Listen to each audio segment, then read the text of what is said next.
یہ ماہ سیام میں سخت گرمی، زبان کانٹا بن گئی، حلق خشک ہو گیا اور ہم پانی نہیں پی رہے، ٹھنڈا پانی دستیاب ہے، کوئی دیکھ بھی نہیں رہا، وضو کرتے بھی احتیاط کرتے ہیں، میاں کیوں نہیں پانی کا 2 گھونٹ لے لیتے، ٹھنڈا پانی ہے، میٹھا پانی ہے۔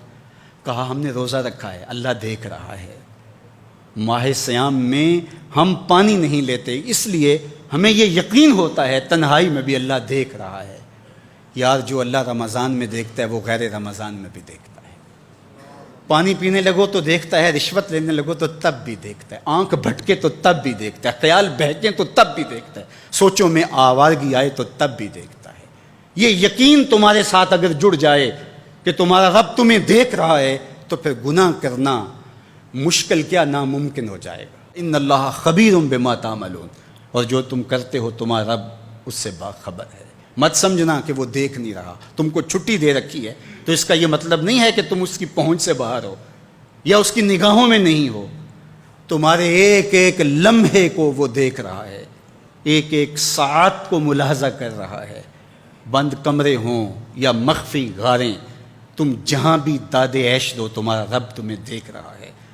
کالے پہاڑ کی گہری غار میں چیونٹی چلتی ہے تو اس کے ننھے اور مہین پاؤں سے سینہ سنگ پر جو لکیر بنتی ہے تمہارا رب اس کو یوں دیکھتا ہے جیسے دیوار چین کو دیکھتا ہے۔ تو کیا وہ تمہارے اعمال کو نہیں دیکھتا؟ تمہارے ایک ایک عمل کو، تمہارے ارادے کو، تمہاری آنکھوں کی خیانت کو، تمہارے دل کے ارادے کو دیکھتا ہے۔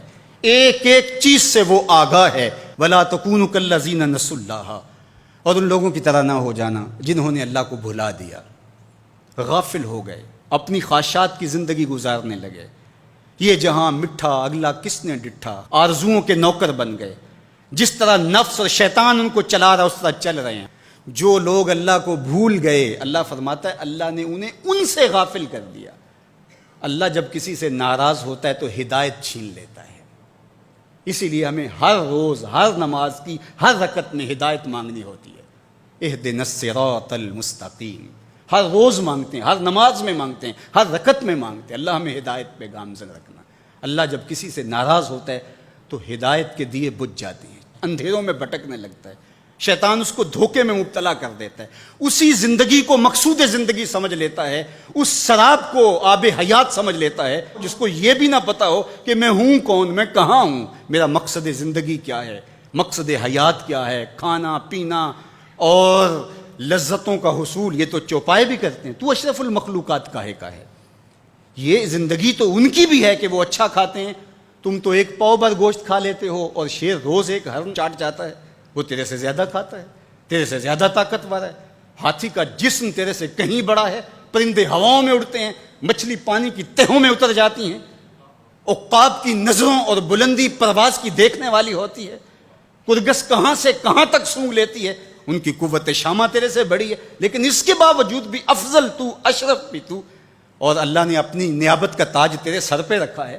تو مقصود ہے، تو مسجود الملائک ہے، فرشتوں کی پیشانی تیرے حضور جھکی ہے، تو اپنے آپ سے آشنا ہی نہیں ہے، تجھے پتہ ہی نہیں کہ تو کون ہے۔